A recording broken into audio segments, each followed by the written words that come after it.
Welcome to Sea Sparkles Corner. What David, what you're doing is what? Gray stuff, expanding foam. He's filling in the gaps around it, and then he'll go back with a thing and flatten it out. That's going to make sure there's no gaps anywhere, keep out all the rain. And then you just take and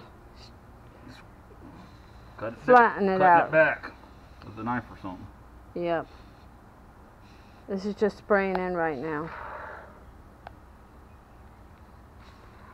Yeah. Every inch of it's got to be covered, inside and out. Do pretty much almost everything. Well, this is the side I primarily worry about, because this side is exposed to the weather.